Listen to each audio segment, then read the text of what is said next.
দেশের বর্তমান আইনশৃঙ্খলা পরিস্থিতির প্রেক্ষাপটে জাতীয় নির্বাচন সম্ভব নয়, তাই পর্যবেক্ষণ হিসেবে স্থানীয় নির্বাচন করা দরকার।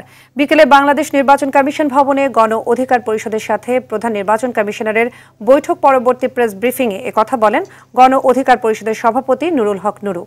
বলেন, নির্বাচনের পূর্বে বিগত সরকারের নিবন্ধন দেয়া নাম সর্বস্ব দলগুলোকে যাচাই বাছাই করে তাদের নিবন্ধন বাতিল করতে হবে।